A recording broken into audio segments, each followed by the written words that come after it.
the saints, Kate Wiles and Fern Riddell! Keep it going, there's two of them, it's the wrong way!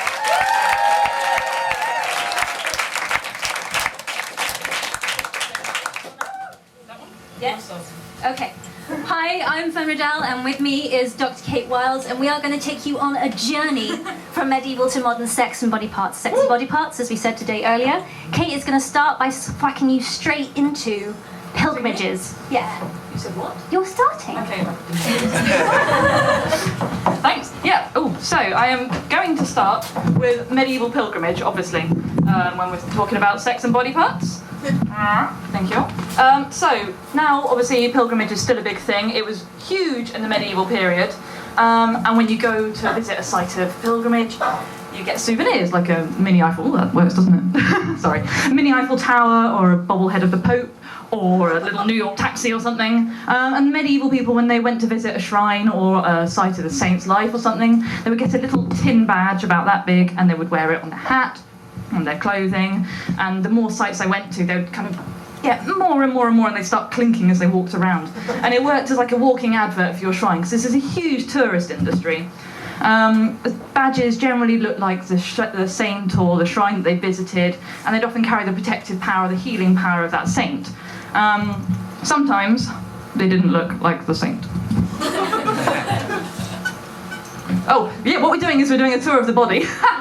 So I'm doing this bit first. Yeah, so sometimes they didn't look like the saint, they looked like that. So this is called in the scholarship an ambulant penis. It's got legs and a bird. Sometimes they look like this. This is an ambulant penis with wings and a crown and a bell. This is what a pilgrim is. A vagina pilgrim. So this is a vagina with a walking stick and a pilgrim's hat and a string of rosary beads. This is a vagina climbing a ladder.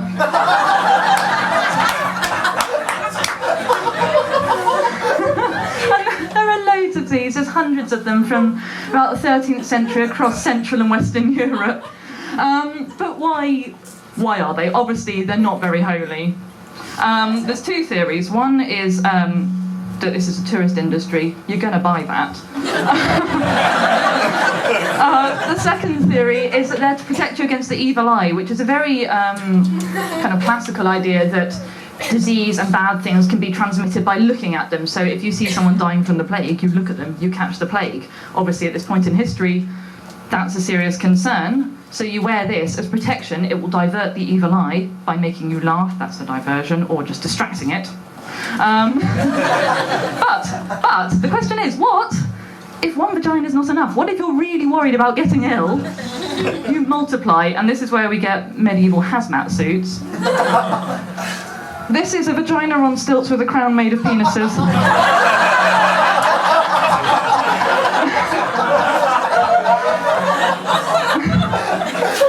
This is a penis wheeling a wheelbarrow full of penises along the shaft of a longer penis.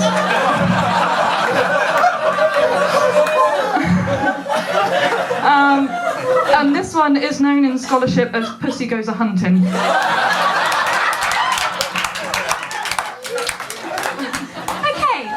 Sorry, Mum. I have to say, that's the first time that I've seen those, so that was an excitement for me too. Thanks. Pussy Goes A-Hunting. Yes. Does that often happen in medieval times? Yeah, they climb ladders, ride horses, wander all over. They wander.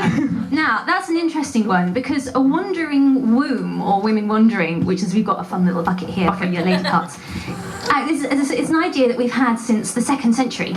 And it's this idea that's really, really linked to... Go for it. Do another slide, please.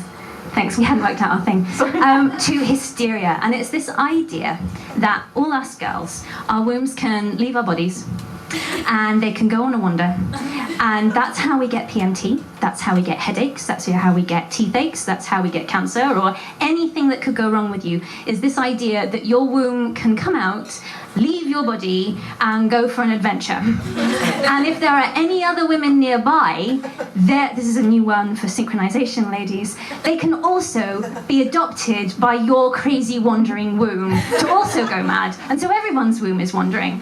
And for the Victorians, this idea of this illness of hysteria and wandering wombs was actually quite prevalent. And they had this idea that not only did women's wombs wander, which they kind of decided actually by the end of the 19th century, science told them didn't happen. I don't know if they kind of had women around and watched them for a while and realised that wasn't really going on. But they decided that it was in a way for why women are the way we are. It's also a reason not to give them the vote, because we have hysteria and we are a bit crazy. That little symbol there is my secret symbol for, could I have another slide, please? Brilliant. So they had lots of ideas of how they could maybe make this better. And one of them, history tells us, is these things. Now, does anyone have any clue what this might be? Yell. Go on, have a guess. Vibrator. Oh, that's such a good idea, but no. It is technically a vibration device, but it's not what we know as a vibrator. And everyone has this idea because of Hugh Dancy doing a film that the Victorians invented the vibrator because women had hysteria and it was all to do with sex. That is completely false. Let's clear up Not that. canon. No.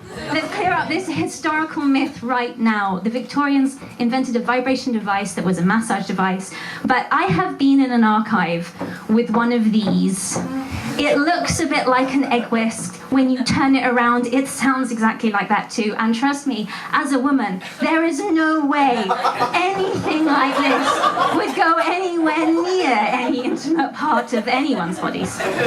So Victorians inventing the vibrator for sex is completely false. Next slide. Yeah. However, it did have a few fun things. And this is one of them. This is Vigor's horse action saddle, and as you can see, you can sit on it astride, or you can sit on its side saddle. It had 3 settings: trot, gallop, and something else. And it was personally ordered by Her Royal Highness, the Princess of Wales. Now, I have also seen one of these in an archive. It's not a toy for exercise. I mean, you can think of it that way, but this is a sex thing.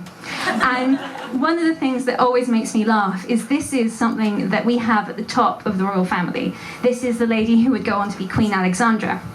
And at the time that she had this, oh, we are running out of time. Someone else, also her husband, who was the king, had a sex chair. Go. You done? Yeah. No, I don't think we can do that, but I think we should go straight to your ministries. So what I'm doing, moving away from the horrific smut, to the heart and the mind of 12th to 13th century France, troubadour lyrics, courtly love, beautiful, very elegant, the height of romantic language and literature, and it's all about romance. There's no naughty language. They're amazingly written. They're sophisticated metre, rhyme and wordplay. It's seduction with words I've got written here. Think Shakespeare and his sonnets. Think Craig David. Beautiful. But obviously, because troubadours are human just like us, they found ways to work in a bit of innuendo, a bit of sexual allegory, a bit of metaphor. And it's clever, you know? So what I'm going to show you is a very traditional poem. It's 2 stanzas, first the woman, then the man's response. It's translated from the Middle French, so something is lost in translation, I'm afraid, but hopefully you get the gist. I come to you, my lord, with my skirt raised, for I have heard that your name is Sir Stiffy, and have never been able to get enough fucking, even though I retained a chaplain for 2 years, his clerks and all his retinue, and I have a juicy round and buxom ass and a bigger cunt than any other woman born. And I come to you, lady, with my pants down, with a bigger cock than any rotting donkey, and I will fuck you so soundly that you'll need to change the sheets the next day, pretending that it is time to do the laundry, and neither I nor my huge balls will leave you unless you have been fucked into a stupor.